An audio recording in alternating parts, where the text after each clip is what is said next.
c'est beaucoup pour moi. En 2 ans et demi d'ouverture de cette chaîne, j'ai eu pas mal de doutes, pas mal de craintes et des remises en question continuelles. Mais le fait d'arriver aujourd'hui à plus de 1000 abonnés maintenant, ça me réconforte et me conforte dans mon travail de tous les jours. Et ça me prouve que même si je n'en avais plus vraiment de doute, puisque de par vos superbes commentaires pour certains, je comprends que au-delà d'un loisir, pour moi c'est aussi, je ne sais pas si le mot nécessité est bien adapté, mais je me rends compte que ça a vraiment une utilité. Ce n'est pas juste que fut-il qu'un passe-temps, c'est vraiment nécessaire, aussi bien pour moi que pour vous. Ça va dans les deux sens et ça c'est super agréable, c'est super appréciable. Et voilà, 1000 abonnés, qui l'eût cru, qui l'eût cru. Ça m'aime beaucoup dans le sens où ça a été beaucoup de travail, de temps et de patience. Euh, Encore une fois, vous allez peut-être me dire ou vous dire intérieurement, bon bah 1000 abonnés ça change quoi?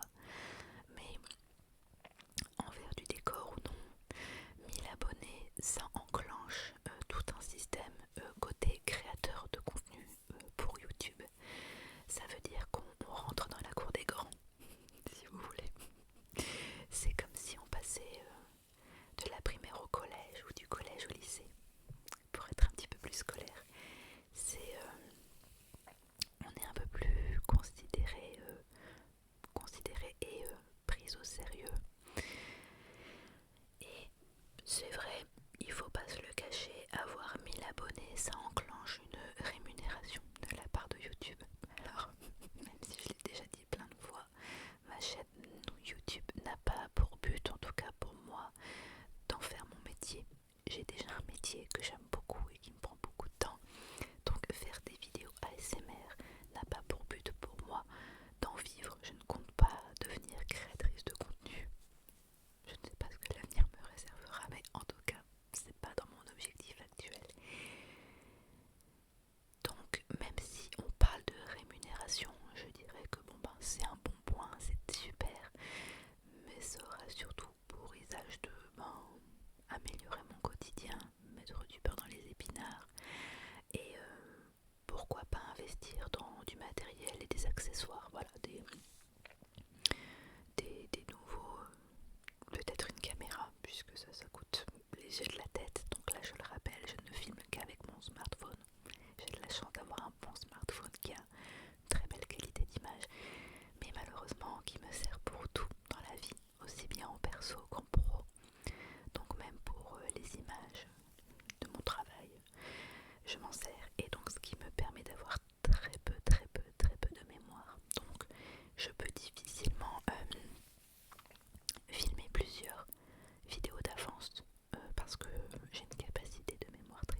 est géré avant la vidéo, pendant ou à la fin. Je le sais, et parce que moi-même je le constate sur certaines vidéos, pas les miennes, mais d'autres créateurs de contenu, c'est extrêmement pénible d'avoir des pubs, coupure pub pendant la vidéo, c'est pire qu'à la télé. Et j'imagine que quand on regarde une vidéo ASMR, et pour l'avoir déjà vécu, c'est catastrophique.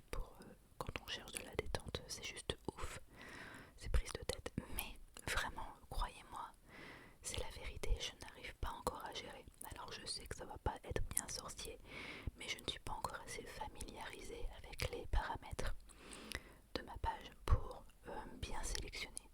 Et d'après ce que j'ai compris, il y avait aussi une question de notion d'attendre d'être monétisé, ou en tout cas d'être, voilà, le fameux terme d'être considéré par YouTube à moins de 1000 abonnés ou à l'eau.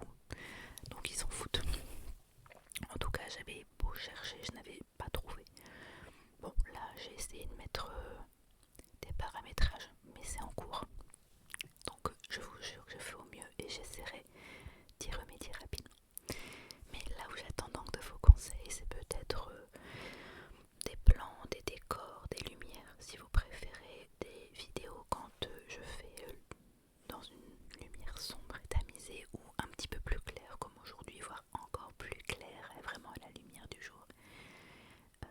C'est vrai que le but des vidéos, ça a un but de se détendre, mais c'est vrai que quand on fait plusieurs vidéos, c'est parfois, surtout quand on arrive dans les beaux jours comme maintenant, c'est parfois un petit peu frustrant de devoir s'enfermer dans une pièce sombre et dans le noir alors que dehors il fait un soleil éclatant. Enfin bref, ça c'est juste un détail pour moi seule. Hein. Mais donc dites-moi, donc luminosité et autres. Surtout que j'aimerais bien, alors encore une fois c'est une question d'organisation, d'environnement, j'aimerais essayer, et donc je les cite, hein, je les citerai, j'aime beaucoup les décors, en tout cas les jeux de lumière qu'utilise Shuimi ASMR. Elle a une ring light avec de la lumière, des couleurs variantes mais en variante douce. Ce qui fait que le décor est projeté sur elle et je trouve ça très apaisant. Ou un peu à l'image aussi de Serena ASMR qui elle a des spots derrière elle si je ne me trompe pas. Et selon la thématique de sa vidéo change la couleur. J'aime beaucoup ça. Maintenant, moi je repense à ma propre situation. Les pièces où je tourne les vidéos n'ont pas forcément beaucoup de recul. Comme là vous voyez, c'est du tissu. Je suis vraiment collée à même le tissu, donc je n'ai pas assez de recul pour pouvoir mettre des lumières derrière. Et les pièces où j'en aurai malheureusement sont trop grandes. Je dis trop grandes. Si vous suivez un petit peu mon actu maison, vous savez que je n'ai pas un château non plus. Mais en tout cas, la sonorisation, le son ne serait pas bon parce que la pièce serait trop vaste. Je pense que vous suivez l'histoire, bref. Donc dites-moi si ne serait-ce qu'une ring light de lumière un peu comme je suis mis ASMR pour être sympa pourrait vous plaire. Voilà. Bon, je pense que j'ai fait une intro sur les 1000 abonnés bien trop longue. J'en terminerai là-dessus avec un énorme merci. Et on enchaîne avec la suite. Alors, je vais vous faire un résumé pour ceux qui ne connaissent pas l'histoire de John Wick, puisque oui, c'est le 4e film. Pour vous faire un topo très bref, pour éventuellement vous donner peut-être l'envie d'aller le voir au cinéma et de regarder les premiers épisodes. John Wick est un tueur en série, donc on est dans un monde de nos jours, hein. Il n'y a pas de... c'est pas de la science-fiction, c'est un monde bien réel. John Wick est un tueur en série très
dire le croque-mitaine.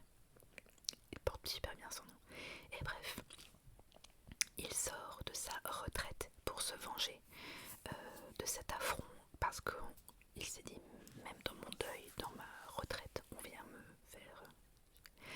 Donc je vais me venger. Et c'est comme ça que ça commence. Et donc sur les 4 films, on voit sa vengeance. Sauf qu'on se rend compte que, mon Dieu, on a réveillé Baba Yaga. C'était une chose à pas faire, sauf qu'un meurtre en enchaîne un autre. Les meurtres vont engendrer des vengeances des proches, des victimes. Bref, vous voyez, ça fait effet boule de neige. Et dans le milieu, le fait que John Wick revienne, soit de nouveau en activité, ça va ameuter tout le monde, la planète entière. Et bizarrement, dans ces films-là, c'est là où on se rend compte qu'en fait, il y a énormément de tueurs à gages parmi nous, autour de nous. C'est un truc de dingue. Bref, là du coup, je vous la fais courte. Ça dure 4 films parce que forcément, à chaque fois, les histoires vont entraîner plusieurs personnalités, des anciens complices, des amis qui vont devenir des ennemis, des choses comme ça, etc. etc. Voire des ennemis qui deviennent des amis. Enfin bref, ça c'est pas mal. Alors le premier est très bien parce qu'il donne envie. Le 2, j'avoue, je ne m'en souviens plus trop. Le 3, je l'ai moins bien apprécié. Et ça, c'est un avis général dans la critique cinématographique. Il a moins été apprécié parce que un peu long, un peu bof. Il y avait des bons acteurs. Par exemple, il y a l'actrice Halle Berry qui joue dedans. Avant la sortie du film, on se disait waouh, il y a Halle Berry. Bon, voilà, ça peut donner quelque chose de sympa. C'est Pac-Man. On sait pas. Et donc là, récemment, vient de sortir John Wick chapitre 4, le 4e, qui était longuement attendu par les fans, mon mari notamment, parce qu'en plus, il a dû être décalé alors entre le tournage plus le Covid, il a moins été décalé d'1 an, la sortie décalée d'1 an, donc c'est juste un drame. C'est comme moi quand j'ai vécu le report d'1 an de Kaamelott, c'est la même. Mais enfin il est sorti, donc nous sommes allés le voir. Je vais essayer de vous parler un peu du film sans trop vous spoiler. Maintenant, si c'est quelque chose que vous aimeriez voir, je vous signalerai, attention, spoiler, enlevez les petites oreillettes, juste 2 secondes. Donc l'histoire se reprend où John Wick est dans la tourmente, c'est l'homme à abattre, tout le monde veut l'abattre, et notamment les dirigeants des tueurs en série. C'est un peu comme la mafia mondiale qui s'appelle la Grande Table. La Grande Table qui est dirigée par plusieurs grands dirigeants. Alors on a du mal à chaque fois à les définir parce qu'on ne les voit pas, ces dirigeants. Mais est-ce que ce sont des politiques? Est-ce que ce sont des dirigeants de grandes entreprises? On ne sait pas. Mais en tout cas, ce sont des gens de pouvoir, des gens très riches, des gens de pouvoir. Et avec une grande lignée dans le sens où apparemment ils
Berlin, tantôt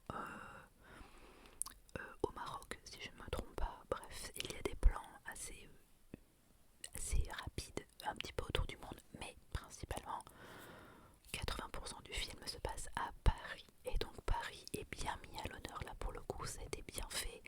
On se retrouve dans plusieurs endroits. Alors, sans trop vous spoiler, mais on se retrouve dans les fameux escaliers de Montmartre, au Trocadéro, qui, comme à chaque fois dans tous les films, le Trocadéro est désert.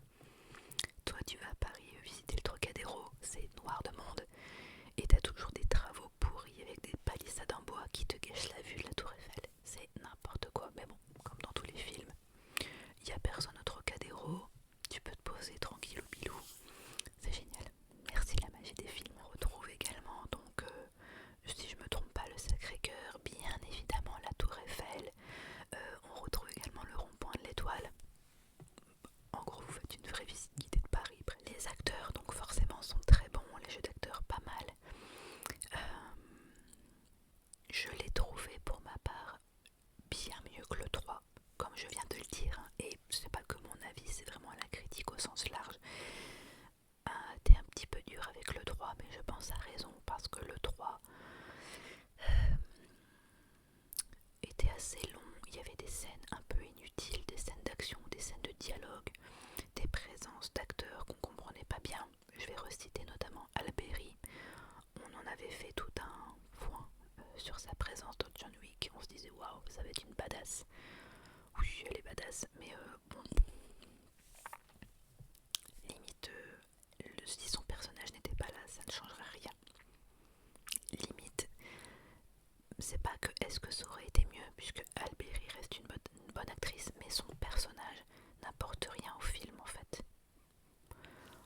Alors oui, si le personnage de Alberi fait que John Wick peut se sortir d'une certaine situation, améliorer sa condition et poursuivre son projet, mais voilà, ça sert. Je parlais notamment des plans de caméra et le fait que vraiment Paris a été mis en lumière. Mais il n'y a pas que ça. Tout ce qui est musique, son, la bande son, tout ça, ça a été vraiment aussi pas mal bien pensé parce que dans certaines scènes, on retrouve des choix musicaux un peu décalés dans l'humour, mais qui collent bien et ça donne un petit peu de peps à l'action. Et après, donc pareil, tout le long du film, il y a un son, une mélodie qui suit les scènes d'action, qui vous tiennent en haleine et c'est plutôt pas mal aussi. Pour ce film, les personnages secondaires sont bien mieux. On retrouve pas mal de grosses têtes d'affiche, des acteurs qu'on retrouve dans plusieurs films, que ça soit des personnages principaux ou secondaires. Alors pour certains acteurs, je suis incapable de dire le nom, mais c'est des acteurs qu'on revoit beaucoup. Si je dois prendre un exemple, alors il y a parmi des personnages, je vais pas trop vous en parler pour pas vous spoiler, c'est un personnage, alors je dirais chinois, asiatique en tout cas, de nationalité asiatique, qu'on le retrouve partout dans les films d'action. On l'a vu par exemple en mémoire dans Le Dernier Samouraï. Si vous l'avez vu, vous comprendrez ce que je veux dire. Bah, si vous avez vu les deux films en fait. Donc ce personnage-là, on le retrouve. Donc ça fait plaisir aussi de voir régulièrement des têtes d'affiche comme ça parce que ça ramène du peps. On sait que ce genre d'acteur-là, quand il est là, c'est pas pour rien. Maintenant, encore une fois un peu déçu parce qu'il n'est pas présent très longtemps, en tout cas vu son envergure. Il est mal exploité. Donc ça c'est un petit peu une petite déception, mal exploité. De nouveau je reparle également, je pense que j'insiste vraiment sur ça, mais les plans de tournage ont vraiment été, je dirais, innovants. Bon, pour rappel, c'est le même réalisateur qui a réalisé les 4 chapitres, mais là dans cette version-là, le réalisateur s'est, je dirais, un petit peu surpassé, parce qu'on retrouve pas mal de plans de scènes de combat, donc toujours hein, avec des effets d'optique, parfois ça se passe dans des musées, donc ça c'est sa spécialité, il l'a fait dans pas mal des films, soit c'est dans des boîtes de nuit, soit c'est dans des clubs, soit c'est dans des musées, donc ce qui fait qu'on a toujours un jeu de lumière, des jeux de transparence,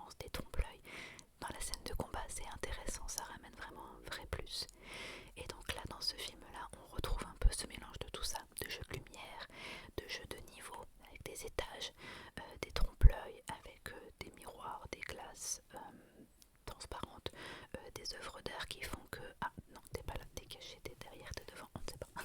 Vous voyez plein de ce genre de choses là. Et c'est très intéressant, et surtout qu'il y a certaines scènes de combat avec un adversaire qui est aveugle, en tout cas malvoyant. Et là aussi on retrouve un jeu d'acteur intéressant et sympathique, parce que on se rend compte que dans les scènes de combat tu dois faire appel à tes autres sens pour pas être le meilleur, sinon tu meurs clairement. Par exemple également, il y a une scène assez longue je dirais, qui se passe dans une maison. Alors je ne sais pas si elle est en travaux ou pas, mais une maison à Paris, une belle maison de maître typique, et le plan de vue est sur le dessus, un peu comme un plan d'architecte, et clairement on voit les personnages se propager parmi les pièces au-dessus en plan. On voit que parfois ils passent à travers des portes ou parfois à travers des murs, voilà. Il y a un fusil, un énorme fusil qui a fait un trou dans un mur, bon bah au lieu de passer par la porte, il passe à travers le mur. Ou alors des fois on les voit dégringoler des balustrades d'escalier. Enfin, vraiment le plan de vision sur le dessus était très intéressant. Ça a duré un bon moment, mais l'image, le son et effectivement la bande son qui allait avec rendait vraiment cette scène très dynamique et très sympa à regarder. Maintenant forcément il y a des points négatifs. Déjà dans un premier temps il y a la durée du film. Si je ne me trompe pas, le film dure plus de 2h30. C'est un sacré morceau.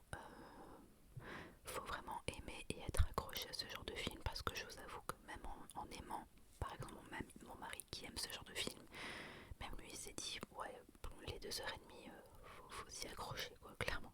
Sauf que le début du film il est un peu intriguant parce qu'on comprend pas. Donc justement je parlais du fait que John Wick se retrouve, donc encore une fois si je ne me trompe pas, au Maroc. Dans le film 3 on sait qu'il y est, donc on devine pourquoi en fait il y retourne. Mais encore une fois, c'est une scène qui aurait pu être coupée au montage, elle n'est pas forcément nécessaire, elle n'est pas du tout pertinente pour l'intrigue du film. Donc voilà, c'est pas mal de petites scènes qui font qu'il y en a trop. Le film est trop long, il aurait pu être bien plus court, il aurait été autant mieux. Donc comme je disais, il y a malheureusement des acteurs que moi je trouve ont été mal exploités ou trop peu exploités, alors que pourtant c'était des têtes d'affiche. D'autres acteurs donc sont une grande surprise. L'un des méchants du film, je dirais, c'est alors pour ceux qui sont un peu cinéphiles également, c'est celui qui joue le personnage du clown dans Ça, les nouvelles versions du film Ça, donc avec une belle tête de psychopathe, et c'est lui qui joue un des méchants dans ce film là. Et de temps en temps on lui retrouve ce fameux faciès caractéristique du clown de Ça, avec je sais pas ce qui fait que sa bouche, ses sourcils, ses trucs, il fait une drôle de tête qui fait qu'il fait un peu flipper. Et une fois de temps en temps c'est subtil, on reconnaît ce genre de regard, cette tête qui font qu'on dit ouais, il y a une belle tête de méchant. Il y a une scène notamment avec un couteau, je n'en dirai pas plus, où jusqu'à cette scène on se dit bon en fait il a de quoi de méchant lui, mis à part sa tête de taré, sinon elle est où sa méchanceté. Et à partir de cette scène on se dit ouais c'est un gros taré lui, ok on va te considérer un peu plus sérieusement maintenant, ça marche, le message est passé. Pareil, il y a d'autres personnages secondaires qui font leur apparition, et moi ce que j'ai aimé c'est qu'on met du temps à se dire bon équipe méchant, équipe gentil, ils sont là, des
et recoudre sans anesthésie, sans rien, à vif, tranquille.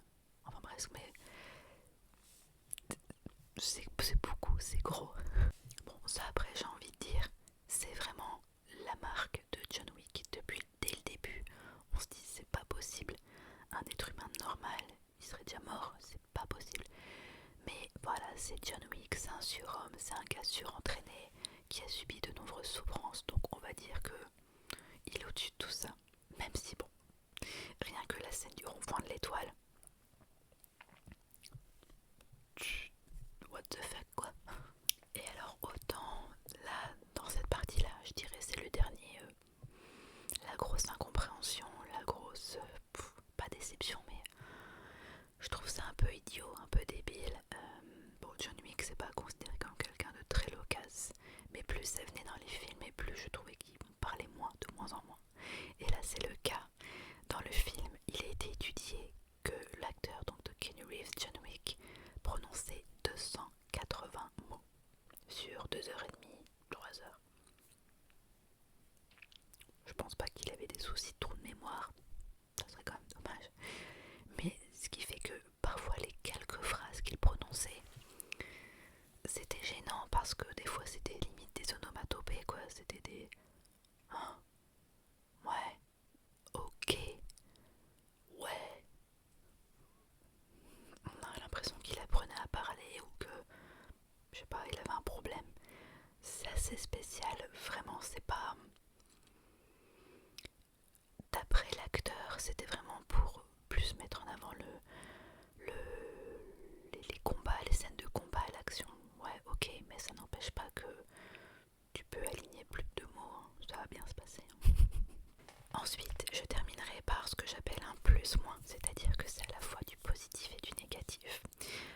Le dénouement de l'histoire, la fin. Donc, je ne spoil pas, mais sans rentrer trop dans les détails, il y a 2 scènes donc en phase finale. Moi, ce que j'adorais donc pour la partie plus, c'est la feinte qu'il fait pour atteindre, pour pas dire un autre mot, son adversaire. J'ai trouvé ça très bien fait, très malin. Et même les représentants de la grande table, on a l'impression qu'ils basculent du côté de John Wick parce qu'ils se disent notre champion, notre main de maître d'armes, notre main armée on va dire, il commence un peu à perdre en crédibilité et ils se rendent compte que c'était pas forcément l'homme à choisir pour combattre face à John Wick. Et même eux ils se disent c'est un crétin fini, il n'y arrivera pas. Je ne dirai pas la fin, mais voilà, il y a une petite feinte qui m'a fait quand même pas mal marrer et je me suis dit bien vu, bien joué. Suite donc à cette fameuse scène, on arrive donc à la fin du film avec un dénouement et là on est un peu dans un chaud froid parce qu'on se demande qu'est-ce qui se passe là? Est-ce que c'est la vérité? Est-ce que j'ai bien vu? Est-ce que j'ai bien compris? Sachant qu'ensuite c'est suivi avec une autre scène, alors je ne dirai pas où puisque sinon vous pourriez comprendre, mais donc il y a les 2 proches, les 2 personnages principaux qui, dans l'intrigue, qui sont là depuis le départ autour de John Wick, qui se regardent avec un petit sourire d'alerte de dire c'est John Wick. Donc on ne sait pas ce qui est arrivé à John Wick en fait, on ne sait pas où il est, ce qu'il en est, ce qu'il fait. Je n'en dirai pas plus, mais ça a pour moi bien signé la fin de John Wick. Ça m'a fait un peu penser au film Inception. Bon, si vous n'avez pas vu Inception, vous comprendrez pas. Si vous l'avez vu, vous comprendrez. Qu'est-ce qui se passe? Où est John Wick? Et ça, c'était une belle fin, hein, une belle façon de clôturer l'histoire de John Wick. L'autre bonne nouvelle, si vous avez apprécié John Wick et que vous êtes en réclame de John Wick, il y a un nouveau projet sur l'histoire. Alors, pas de John Wick directement, mais autour, en tout cas dans le même monde, dans le même univers, qui va s'appeler The Ballerina, la ballerine, qui va être interprétée par l'actrice Anna de Armas, qui a joué dans James Bond, qui a joué dans, si je me trompe pas, À couteau tiré avec Daniel Craig, toujours, et qui a également interprété Marilyn Monroe dans le film Blonde. Voilà, vous voyez un petit peu qui est Anna de Armas. Elle a fait d'autres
génération. Lorsque nous étions jeunes, petits, nous y jouions dessus. Mario, Donkey Kong, tout ça c'était clairement notre délire. Donc je ne le cache pas, on a pris quand même pas mal de plaisir pour aller voir ce film-là. Et bah mine de rien, c'était une belle surprise. J'ai pris beaucoup de plaisir à aller le voir. Je m'attendais à un peu d'ennui. Pourtant, même si la bande-annonce me plaisait bien, mais j'avais peur que ça soit du réchauffé et que, un peu comme à l'accoutumée, tout se passe dans la bande-annonce et une fois arrivé dans le film, rien. Et bah pas du tout. Luigi et Mario, ce sont deux personnages donc issus du jeu vidéo, deux frères, deux jeunes plombiers, et qui se retrouvent dans un univers parallèle qu'il faut sauver. Voilà, donc ça c'est clairement l'intrigue du film. Ce qui est super bien, c'est qu'on sait que c'est un film tout public. Je dis bien à partir du moment où vous connaissez Mario, vous allez comprendre. Il n'y a franchement rien de compliqué à comprendre dans l'histoire. Bon, il faut aimer Mario maintenant. Si vous avez déjà vu mais que vous n'aimez pas trop, ça reste un film plaisant à voir, un film agréable, c'est un bon moment à passer en famille parce qu'il y a de l'émotion, il y a de l'humour, mais bon, il faut vraiment que ça soit quand même un petit peu votre tasse de thé à la base. Les images de synthèse sont vraiment très belles, très bien faites. On n'est pas encore sur la même qualité qu'un Pixar ou un DreamWorks, ça on est d'accord, mais c'est quand même super bien foutu. Les couleurs sont belles et vives, les traits, le détail des visages, c'est pas mal bien fait. Voilà, faut vraiment être très difficile pour ne pas apprécier le travail qui a été effectué sur les images. Le scénario, bon voilà, il est recherché sans être trop non plus, encore une fois, compliqué. On n'est pas sur un film de science-fiction ou d'action avec de la stratégie. Voilà, ça reste Super Mario, ça reste un dessin animé. On est sur une intrigue tout à fait simple qui à la fois ramène quand même pas mal d'émotions. Donc comme je le disais, il y a beaucoup de touches d'humour, pas mal d'émotions. Ça s'enchaîne hyper bien. Bon voilà, après à un moment, il faut se faire à l'idée qu'on part dans un monde parallèle. Donc au début, on est dans un monde normal. Voilà, ce sont les deux qui sont à New York. Ils sont plombiers, ils ont leur entreprise de dépannage. Dépannage, voilà.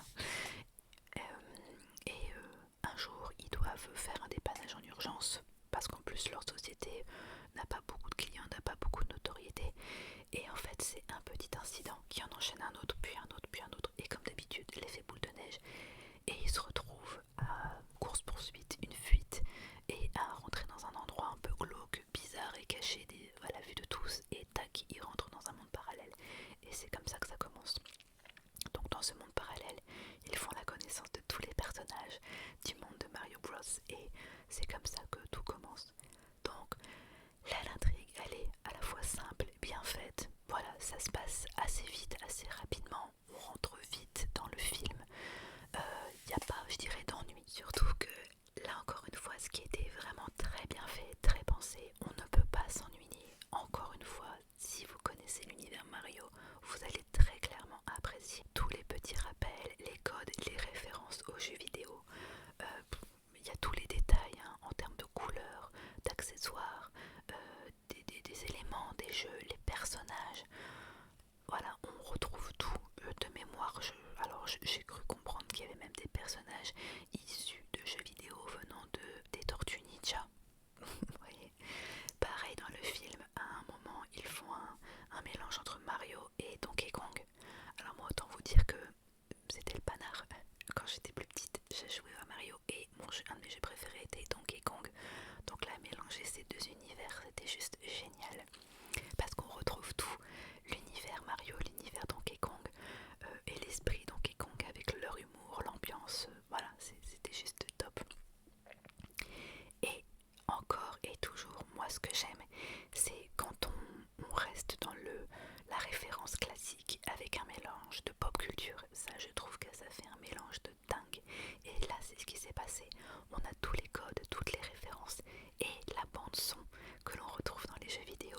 Donc à certains moments dans le film, on a l'impression d'être projeté des années en arrière, à se retrouver soit devant notre écran de télé à jouer et en train de faire une partie parce qu'on se dit oh, mais cette musique là ça me rappelle tel niveau quand Mario rencontre Bowser ou quand il rencontre tel monstre ou quand il est dans tel lieu des cavernes, bref, et c'est là où vous dites ah oh, putain c'est trop bien fait. Et là moi j'adore le fameux mélange où ils intègrent des musiques de la culture pop des années 80. Comme vous le savez, je suis une grande fan des musiques des années 80 et j'ai adoré retrouver dans certaines scènes, je ne sais plus trop les titres, mais certains choix musicaux qui rendent le film encore plus cool, avec une certaine dynamique, un certain état d'esprit. On est vraiment dans la continuité et ça se marie vraiment très bien avec un ensemble. Donc c'est vraiment un pur plaisir à regarder en tant qu'adulte parce qu'on sait que pour les petits, voilà, il y a Mario, ils comprennent l'intrigue, mais il y a surtout le personnage qui leur plaît. On retrouve Bowser, on retrouve Peach, bref, on retrouve les personnages des champignons qui sont trop mignons. Donc ça plaît à la fois aux petits comme aux grands et ça c'est génial. Je parlais également des références sur les différents personnages, mais on retrouve également des références en elles-mêmes sur les différents jeux. Donc on retrouve Mario, Super Mario, Mario Galaxy, le jeu Donkey Kong.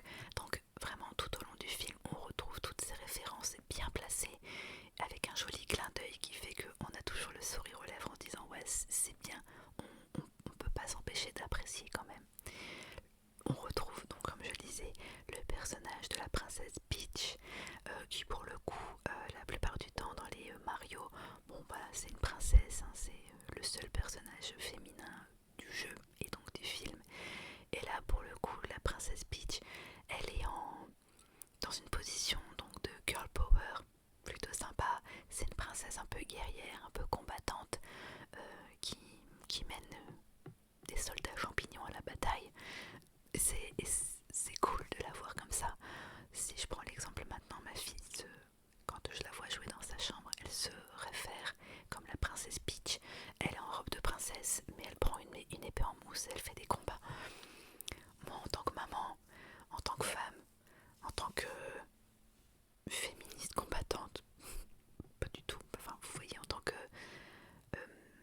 prise de position, j'aime voir ma fille faire ça plutôt que jouer bêtement. Je dis pas qu'être jouer à la princesse c'est bête, mais je me dis à 7 ans elle prend déjà conscience que tu peux être une fille, tu peux être en robe, mais tu peux te battre, tu peux faire du skate, tu peux faire du kart, tu peux être qui tu veux en fait. Ça c'est une belle leçon de vie comme je trouve. Et à la fin, donc comme 90% des films qui existent aujourd'hui, la grande mode c'est de claquer des scènes post-génériques à la fin. Alors forcément ça veut dire qu'il va y avoir un 2, il va y avoir une suite et bon, à voir du coup parce que ça donne envie, on se dit bon ben voilà ça va pas en rester là, qu'est-ce qui va se passer, on a hâte de voir l'intrigue. Maintenant j'ai un peu peur que le 2 sente le réchauffer puisque les premiers films sont toujours plus intéressants puisqu'on rentre vraiment dans l'intrigue du film et on est vraiment dans la phase découverte. Là maintenant que la découverte sera faite, sur quoi ça va tourner, qu'est-ce qu'il y aura de nouveau, mis à part l'histoire et l'intrigue, mais en termes d'univers, de décor, qu'est-ce qu'ils vont nous en montrer de plus, sachant que là ils nous ont déjà montré énormément. Donc à voir. Alors pour les points négatifs, alors là pour le coup il n'y en a pas beaucoup, parce que je dirais il y en a deux principaux. Vraiment, si vous ne connaissez pas Mario ou que vous n'aimez pas, c'est pas un film que vous risqueriez d'apprécier parce que soit vous allez être complètement à côté de la plaque à ne rien reconnaître justement des fameuses références, il y en a tellement encore une fois, donc vous risqueriez de ne pas comprendre, de passer la grosse partie du film à vous dire bah pourquoi il y a ça ou pourquoi il dit ça, je comprends pas, j'ai pas suivi. Donc du coup c'est dommage parce que là vous risquez de vous ennuyer.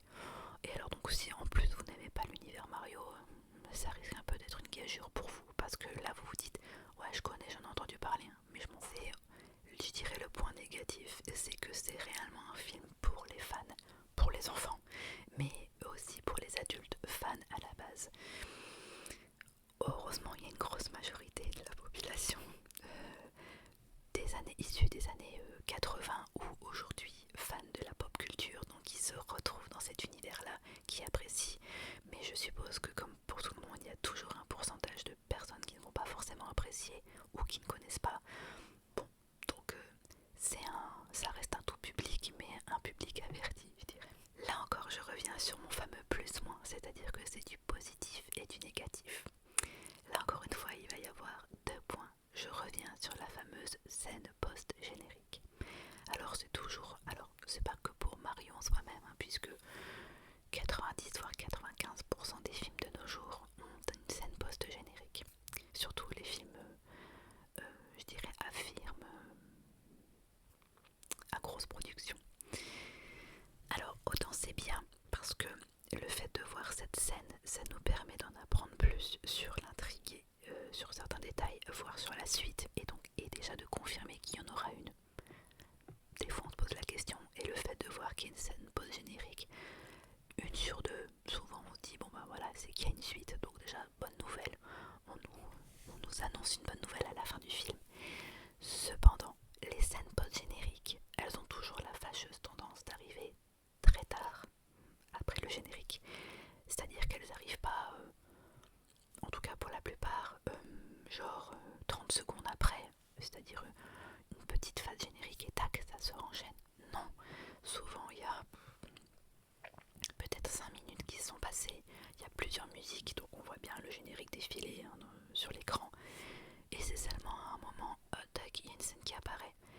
Donc au tout début, quand ce genre de mode arrivait, t'étais surpris parce que tu disais bah merde, je suis en train de louper un truc, j'ai pas compris, le film était pas fini, ou alors t'es déjà sorti et là tu l'as dans le baba parce que t'as pas regardé la scène, donc t'es obligé d'aller voir sur les sites cinématographiques ceux qui spoilent et qui disent bah voilà, il y a eu une scène générique et donc ils la montrent ou ils te l'expliquent pour que tu comprennes, mais t'as les boules parce que tu l'as pas vu toi-même. Mais donc maintenant on est obligé de prendre le temps, c'est-à-dire qu'avec mon mari on a pris l'habitude, bon sauf certains films hein, on sait qu'il n'y en aura pas, mais pour la plupart des films on reste plusieurs minutes après la fin du film, on laisse le générique passer au cas où il y aurait une scène post-générique. Bon, heureusement ça dure pas une demi-heure, sinon faudrait prévoir la tente de campement.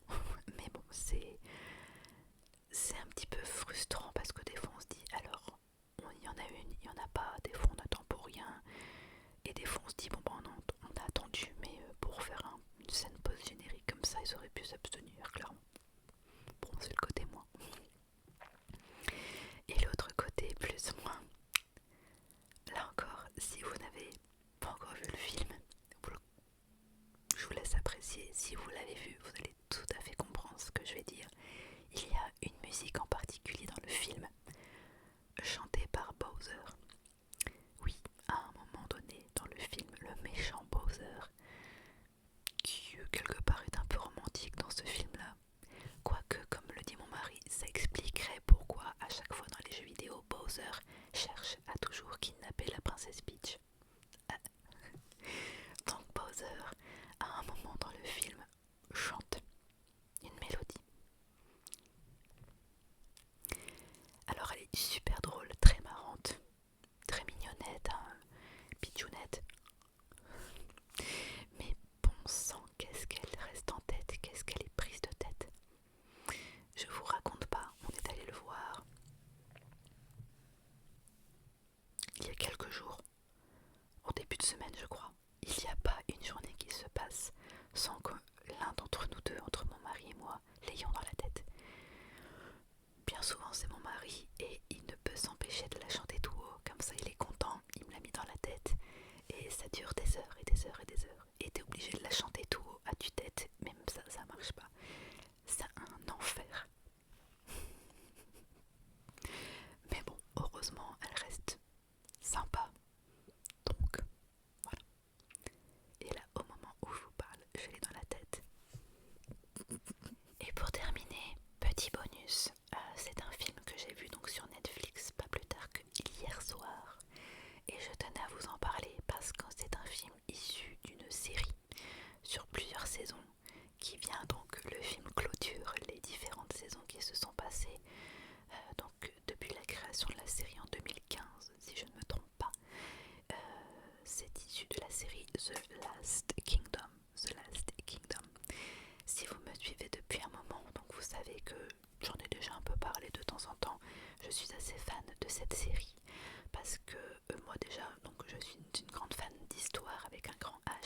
j'aime les films ou les séries tirées de l'histoire.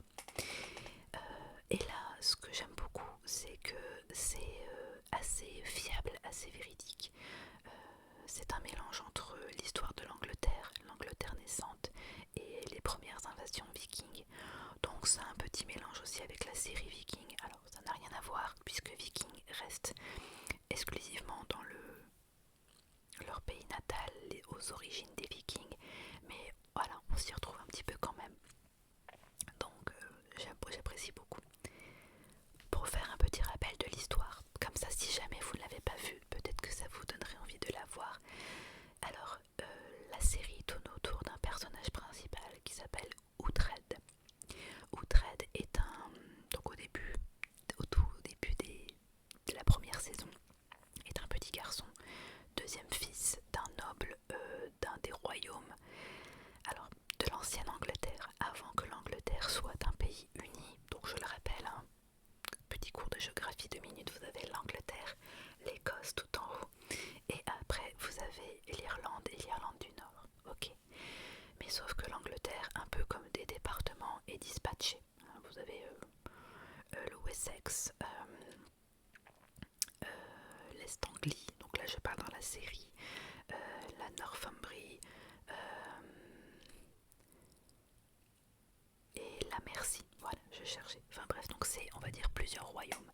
Et parmi ces royaumes, à chaque fois il y a un roi. Voilà. Là ça a son importance, vous comprendrez par la suite par rapport au fameux film dont je vais vous parler. Et donc au tout début de cette histoire, donc on tombe sur un jeune garçon, Uhtred, qui est le deuxième fils du roi du royaume de Northumbrie. Le Northumbrie, c'est tout au nord, à la limite de la frontière avec l'Écosse. Je le rappelle, pendant des centaines d'années, l'Écosse et l'Angleterre ont été en guerre. Je fais la référence à la première reine Élisabeth et Marie Stuart, reine d'Écosse, et Élisabeth, reine d'Angleterre, alors qu'elles étaient cousines. Bon, bref, voilà. Donc on est genre en 900 après Jésus-Christ, donc vraiment Moyen-Âge profond.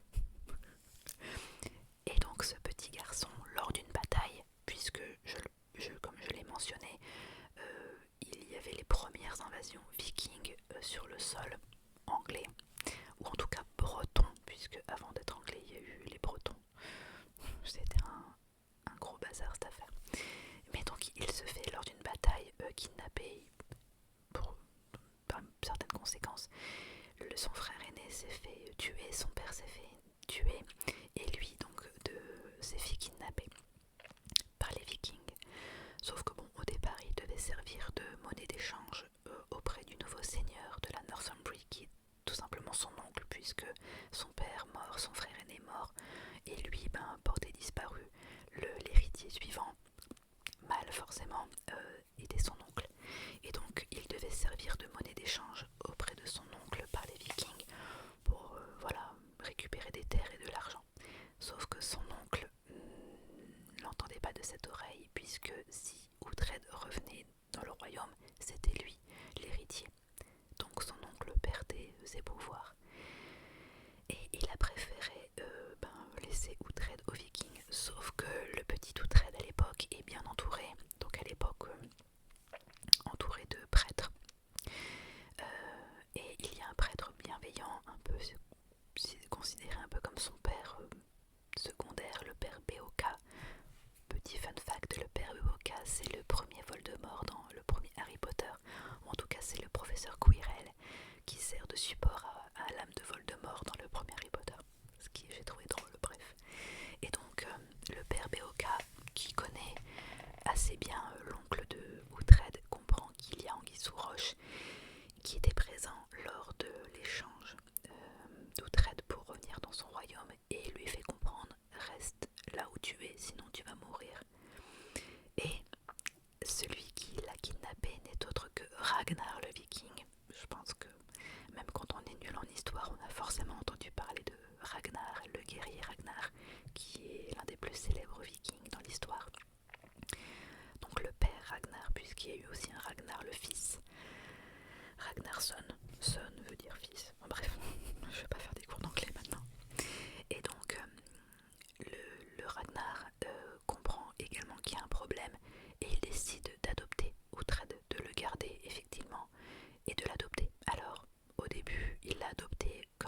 esclave.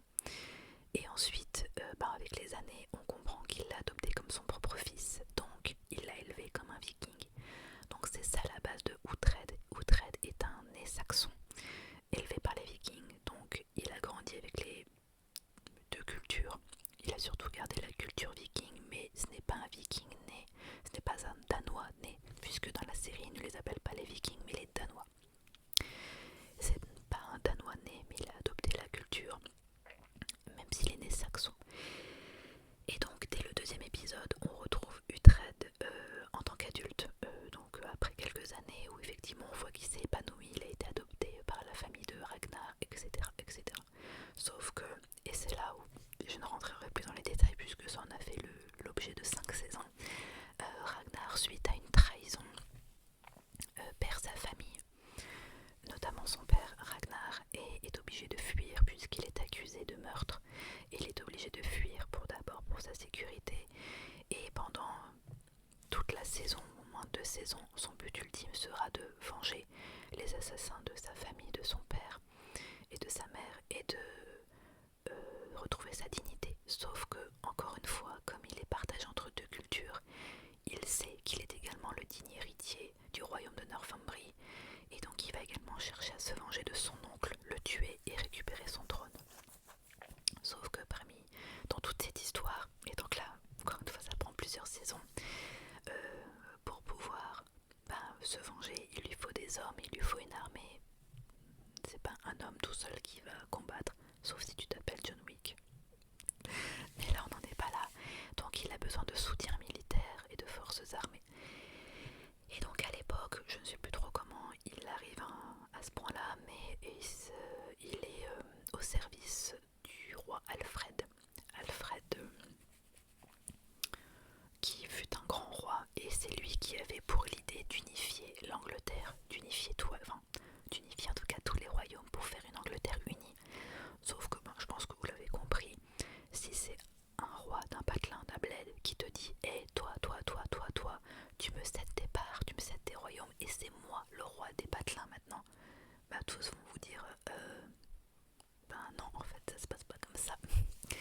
Donc il y avait déjà un petit peu des guerres entre royaumes parce que chaque royaume essayait de se bouffer les uns les autres, sauf que Alfred était le roi principal puisque son royaume était le plus grand et le plus fort, c'était le royaume du Wessex, là où il y a notamment l'abbaye de Winchester, voilà,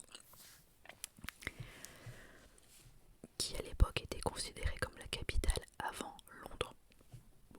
Encore une fois, petite histoire, juste pour la petite histoire. Et donc bref, pendant des années, Uhtred se retrouve au service d'Alfred, sauf que Alfred, pas folle la guêpe, se rend bien compte que c'est un grand guerrier à la double culture saxonne et viking. Et donc ça lui sert grandement pour à la fois protéger son royaume, acquérir de nouvelles terres, de nouveaux royaumes, et par la même occasion repousser les diverses invasions vikings. Les années passent, sauf que il y a toujours ce conflit entre Uhtred et Alfred parce que Uhtred veut se décharger de son serment, mais Alfred arrive toujours à le piéger pour qu'il n'en soit pas obligé et fasse ce qu'il lui dit, etc., etc. Donc durant les saisons, Uhtred se retrouve avec Alfred qui a sa propre descendance avec Édouard qui devient roi, qui oblige Uhtred de nouveau à prêter allégeance à sa couronne, alors que Uhtred dit clairement c'est bon, j'ai servi le père, je vais pas servir le fils. Sauf qu'il s'en sent un peu obligé. Entre temps, il tombe amoureux de la sœur du roi, Ethelfled, qui entre temps elle-même devient reine d'un des royaumes. Bon, donc déjà il se dit ok, voilà, j'ai un frère, le roi qui est à la tête d'un royaume, la sœur qui est à la tête d'un royaume, et comme j'étais amoureux d'elle, voilà, on a la paix. Voilà. Entre temps, Uhtred, parmi tous ces épisodes-là, arrive à fonder une famille, à se marier, à avoir des enfants, mais comme d'habitude, il lui arrive des péripéties de dingue. Tu te dis ce gars-là, il a une destinée. D'ailleurs, ce qui est drôle, je l'ai pas fait exprès, c'est que dans la saison, la petite phrase typique de Uhtred dans le générique, sa phrase c'est je crois en ma destinée, destiny is all, en anglais, je crois en ma destinée. Et donc il s'accroche à son destin en se disant, entre guillemets, moi, qui était écrite pour moi.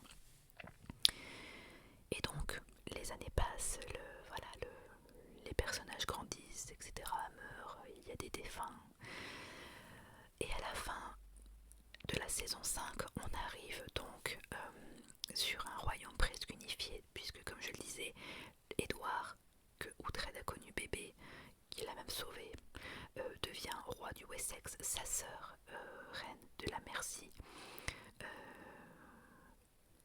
Et je ne sais plus trop comment, par quels moyens les autres royaumes sont commencés à s'affaiblir, parce qu'ils étaient également attaqués par les Vikings, puisque certains Vikings se confondaient dans la population, d'autres continuaient à attaquer, donc ce qui faisait qu'on avait vraiment un mélange de cultures, des moitié danois, moitié anglais. Et Uhtred, à la fin de la saison 5, avec de maintes péripéties, arrive enfin à récupérer son domaine, son royaume, la Northumbrie. Sauf que, encore une fois, avec un petit cliffhanger, il ne veut pas prêter allégeance à Édouard. Et là, il arrive à lui tenir tête parce qu'il a fait également une alliance avec le roi d'Écosse, le roi Constantin, en lui disant clairement: arrêtez d'attaquer la Northumbrie, qui depuis des générations a toujours été attaquée par l'Écosse. En gros, il lui dit: arrêtez d'attaquer, je n'ai pas prêté allégeance à Édouard, donc je suis un royaume libre, donc ne m'attaquez pas, je ne vous attaquerai pas, parce que du coup je n'ai pas d'alliance avec Édouard. En gros, ça fait un no man's land, ça fait un statu quo. Sauf que bon, Uhtred vieillit également, et pendant tout ce temps, il se trouve que, encore une fois, pendant l'histoire, il a dû récupérer au départ ce qui était considéré comme un bâtard du roi, alors que non, c'était son fils légitime, l'héritier du trône, Athelstan. Donc dans l'histoire, Athelstan est le premier roi des Anglais d'un royaume unifié. Et donc il a dû le recueillir jeune garçon, et c'est lui qui l'a élevé comme son propre fils. Il l'a éduqué comme son fils, il a pris soin de lui, et il l'a également entraîné à la guerre. Et là dans le film, et on y vient, je sais, c'était une intro un peu longue, mais c'est pour vous mettre un peu dans le film aussi, pour que vous compreniez. Et là dans le film, on apprend donc que le roi Édouard meurt, et donc Athelstan devient le roi, il doit monter sur le trône. Et sauf qu'encore une fois, c'est là où l'intrigue commence, c'est que tout va pas super bien se passer, parce qu'encore une fois, Uhtred va devoir être partagé entre ces doubles cultures, saxonne et danoise, et il va être partagé entre à la fois son rôle de père secondaire pour Athelstan, qu'il a été, mais le fait qu'Athelstan devienne son roi, il est encore une fois soumis à une allégeance qu'il n'a jamais voulu, qu'il cherche à se débarrasser. Et encore une fois, Uhtred maintenant est un Uhtred vieillissant, donc il est fatigué de la guerre, il est fatigué des combines martiales. Et bon, il aspire à plus de sérénité. Voilà, donc là c'était pour vous faire un résumé de ce que c'est que l'histoire de The Last Kingdom, le dernier royaume, qui tourne autour du personnage de Uhtred. Ça vous a peut-être pas donné envie, selon résumé, mais vraiment regardez cette série. Je trouve qu'elle est vraiment très bien faite, et elle vaut aussi bien que Viking. Bizarrement, on a énormément entendu parler de Viking, qui était très bien, mais je trouve que cette série en vaut largement. Elle peut largement se mettre au même niveau que Viking, sans déconner. Alors, les plus de cette série, bon voilà, vous l'avez compris, c'est une une série historique avec beaucoup de guerres, des scènes d'action que j'ai trouvé très bien faites. C'était vraiment très bien orchestré et vraiment fidèle, même si je ne suis pas prof d'histoire, que j'ai trouvé quand même assez fidèle et assez réaliste. C'est largement crédible. L'intrigue est bonne également. Même si je reviendrai dans les points négatifs au niveau du scénario, mais l'intrigue est bonne, ça s'enchaîne, justement les fameuses scènes d'action, plus l'intégration de nouveaux personnages font que voilà, tout s'enchaîne bien. On est vraiment sur un film d'1 heure et demie qui se déroule bien, et moi j'ai pas eu de temps mort où je m'ennuyais, parce que même les temps calmes sans scène d'action ou de guerre ou autre a son importance, parce que on apprend des choses, des informations, voilà, ça se découle bien. On retrouve pour une grosse partie les mêmes acteurs, parfois que le début, dont l'acteur principal, qui moi je trouve est un bon acteur, c'est un acteur débutant, Alexander Drummond, qui est un bon acteur. personnage qui est juste beau comme un dieu, on ne peut pas lui enlever ça en plus. Mais c'est un bon acteur et ce que j'aime vraiment, c'est qu'il y met vraiment de l'émotion. C'est rare de voir, en tout cas je trouve pour ma part, de voir dans ce genre de série où ce sont des guerriers qui sont censés être très virils et bourrus et autres. C'est la première fois que je vois un personnage de cette représentation pleurer.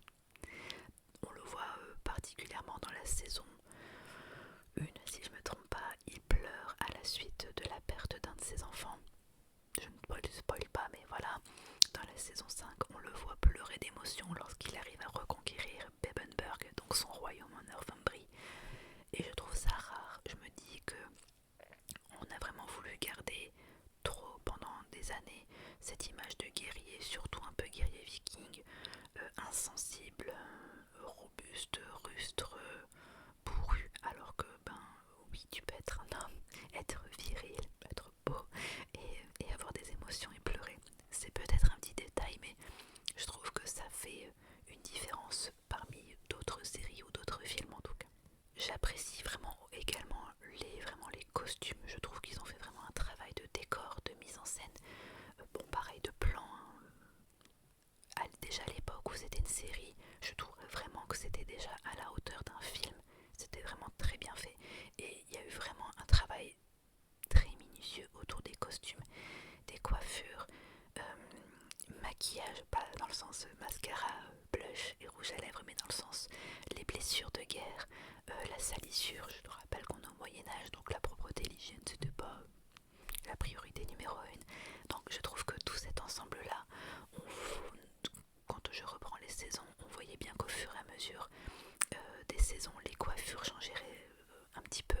Le personnage d'Uhtred, par exemple, que l'on voit du début à la fin, pourtant l'acteur, voilà, depuis 2015 n'a pas vieilli plus que ça, mais dans le personnage en lui-même, on le voyait bien qu'il est passé, donc petit garçon, ce n'était pas lui, mais de jeune homme à homme mûr.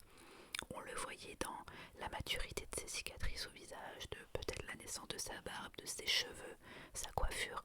Voilà, on le voyait se transformer même dans son costume. On voyait que plus les années passaient, plus il prenait de l'assurance. Ça se voit dans son costume, dans ses vêtements.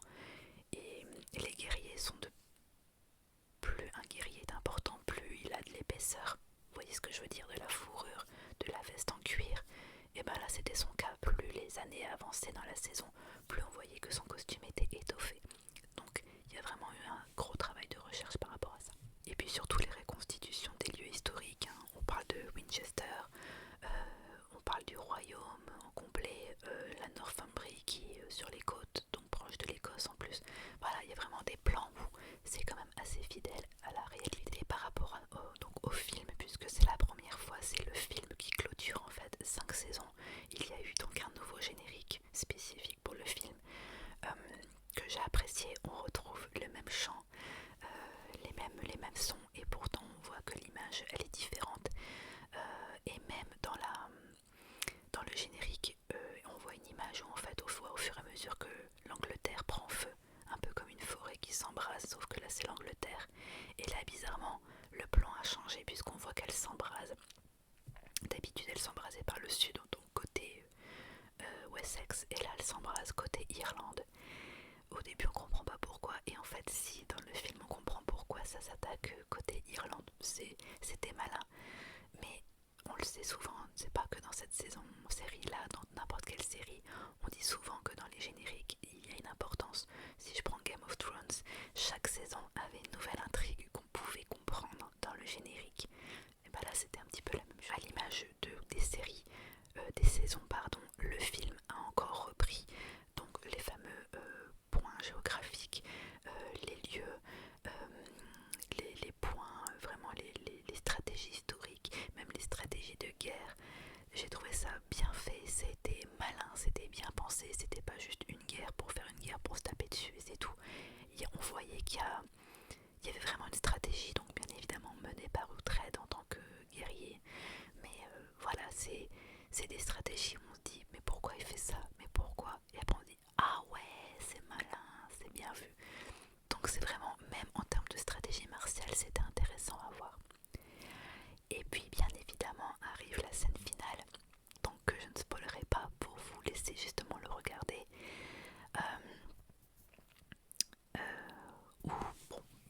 ça va être compliqué de ne pas spoiler si je vous explique pas trop.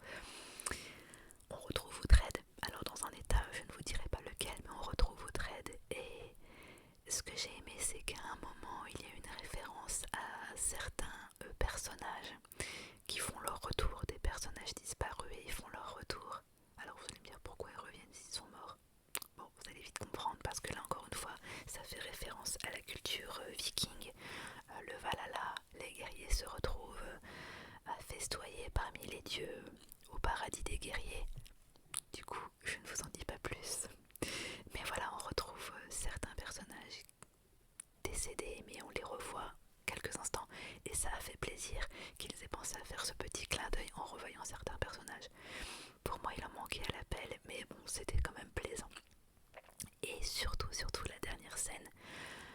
Donc, je ne raconterai pas ce qui se passe pour Uhtred, mais on voit Uhtred dans un lieu de son château à Bebenberg, et il y a un gros plan, enfin justement un zoom arrière qui se fait, et une fois passé les murs du château, on se rend compte on voit bien qu'il y a une différence de matière, que la forteresse n'est plus en bois mais en pierre, et plus on recule et plus on se rend compte qu'en fait c'est Bebenberg de nos jours, puisque oui, la forteresse de Bebenberg existe réellement et elle est toujours existante, et on rend compte donc voilà que le règne de Athelstan, donc il y a un petit peu un épilogue, et j'ai beaucoup apprécié ça. Donc on apprend que le roi Athelstan a régné pendant 15 ans, que c'est un tel qui lui a succédé, que la forteresse de Bebenberg existe encore de nos jours et qu'elle est visitable, c'est un lieu de visite, et on voit vraiment plus la caméra et recule, on se rend compte que on voit des voitures, on voit des hélicoptères, des avions, donc on est de nos jours.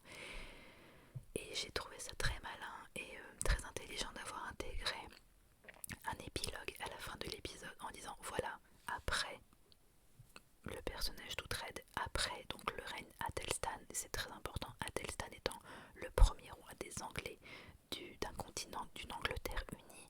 Voilà, on lui raconte un peu ce qui s'est passé après. J'ai toujours apprécié ça dans les séries ou les films quand ils font un épilogue après pour savoir que sont-ils devenus en gros. C'est toujours très intéressant à ajouter. On va attaquer sur les moins. Alors les moins, là encore une fois, je parle en tant que fan qui a suivi la série depuis le début. J'ai regretté l'absence de certains acteurs dans le film qui pourtant n'ont pas été considérés comme morts, c'est-à-dire qu'à la fin de la saison 5, ils étaient présents ou encore considérés comme en vie. Je vais nommer par exemple la reine Elswif. La reine donc Elswif, c'est la mère du roi Édouard et donc la femme, l'épouse du premier roi Alfred. Donc par conséquent, elle est censée être plus vieille qu'Uhtred. Donc forcément, on se dit, par logique, on se dit qu'elle est morte naturellement de vieillesse ou d'une maladie, mais parce qu'elle avait un âge avancé.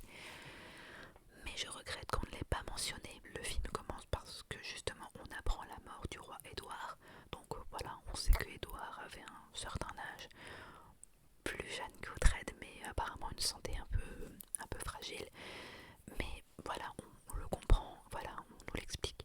Voilà, là, la reine Elswif, elle n'est pas là, donc on soupçonne qu'elle est morte, mais on ne sait pas pourquoi, ni comment, ni depuis combien de temps. Et il y a certains personnages, alors moi bizarrement, mon personnage préféré c'était le personnage de Hilde. Bon, vous le comprendrez en regardant, qui était alors, une bonne sœur, si on peut appeler ça comme ça, en tout cas une femme prêtre, voilà, qui était presque une des meilleures amies d'Uhtred, qui l'accompagnait depuis ses tout débuts. Et c'est la seule femme que Uhtred n'a pas eue dans son lit, en gros. Mais elle était vraiment pour lui comme une sœur, comme une meilleure amie, comme un guide. C'était la seule qui osait dire certaines choses à Uhtred, alors que d'autres hommes n'osaient pas. Parce qu'en plus, il faut rajouter que Uhtred, dans les premières saisons, voilà, encore une fois, on rappelle un petit peu le côté jeune du personnage, un peu fougueux, voilà, était assez colérique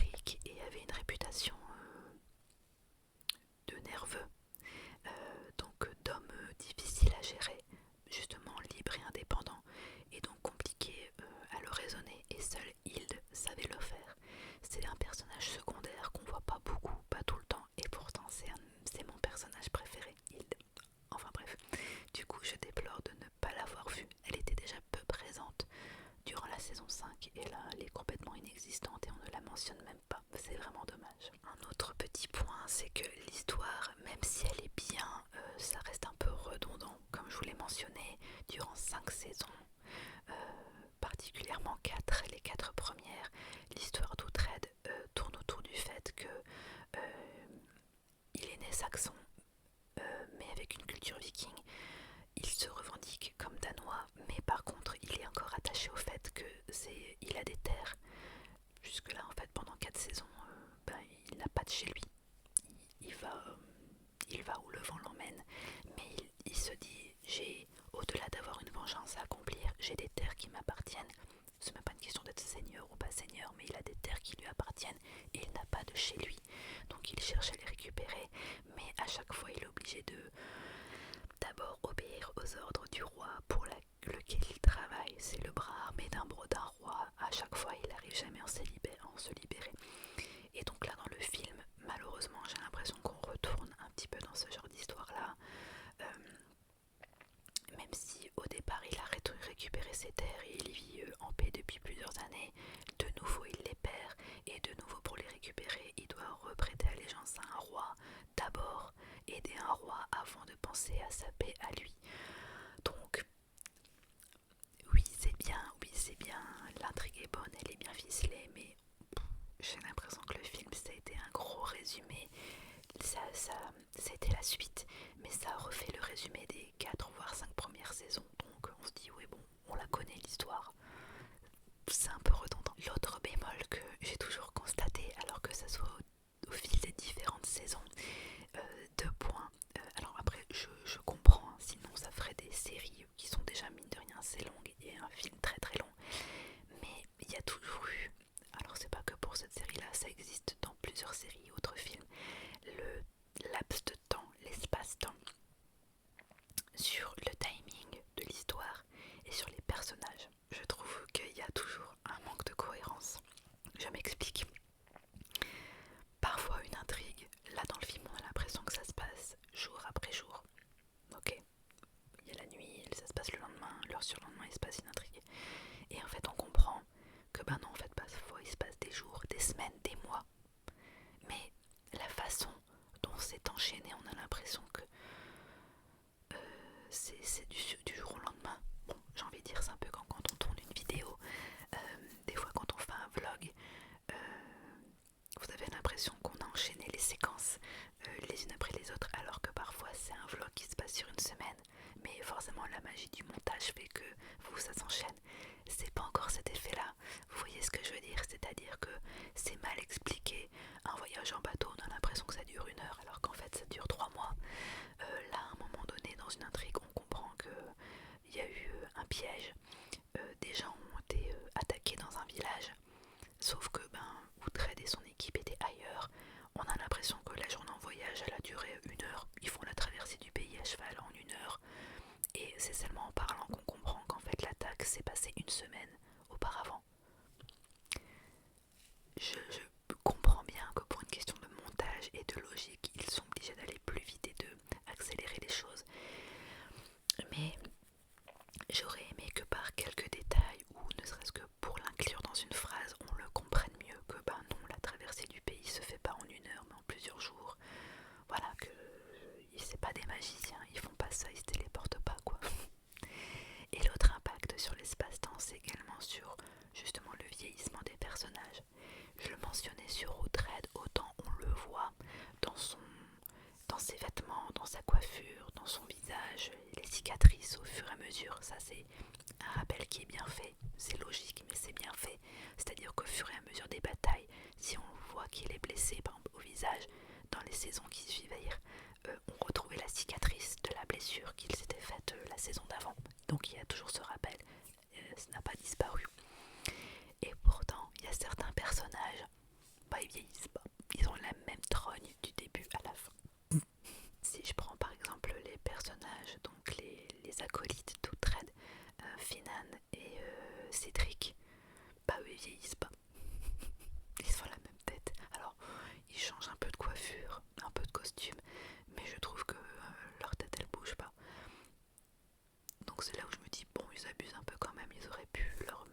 les cheveux gris ou les cheveux un peu plus longs, surtout l'un des deux, autant il y en a un, sa coiffure elle bouge au fur et à mesure, l'autre, j'ai l'impression que, parce que lui il est apparu à la saison 2, de la saison 2 à la saison 5 il a la même tête.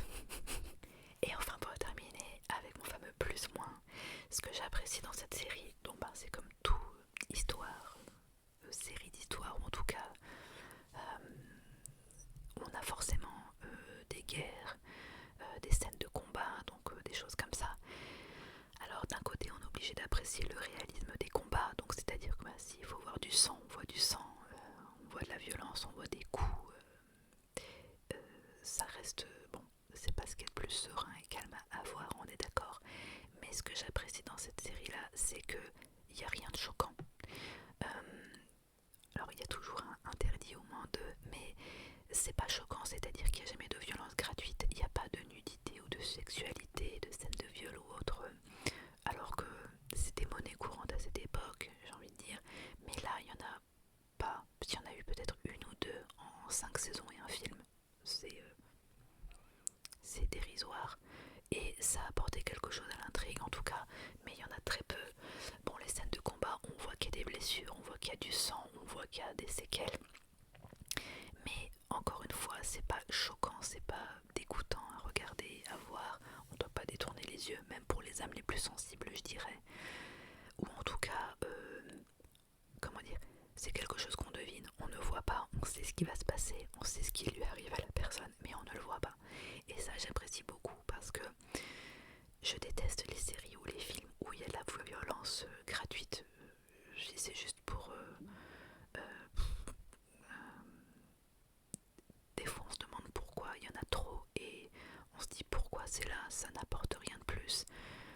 Et c'est même fatigant aux yeux et au cerveau d'entendre autant de cris, de voir autant de sang, de voir autant de boyaux sortis. Quelque chose que je pense qui était suffisamment pertinent à relever pour la qualité en tout cas du travail qui a été fait. Voilà, c'est l'avis que je vous ai donné sur donc les films que j'ai vus très récemment. Donc pour rappel, John Wick chapitre 4, Super Mario Bros et The Last Kingdom, dont j'ai oublié de dire le titre, Seven Kings Must Die. Traduction française, les 7 rois doivent mourir. Je vous laisse avec cette intrigue pour cette fin. Voilà, c'est la fin de cette vidéo les amis, j'espère qu'elle vous aura plu. N'hésitez pas à me dire en commentaire si vous avez tenu jusqu'ici, à me dire si vous aussi vous avez vu un de ces 3 films ou peut-être les 3, et de me dire ce que vous en avez pensé. Si vous ne les avez pas vus, dites-moi surtout aussi si mes explications vous donnent envie de voir ces films, que ce soit ces films ici ou les précédentes vidéos Actu Ciné que j'ai pu faire. Est-ce que dans mes explications ça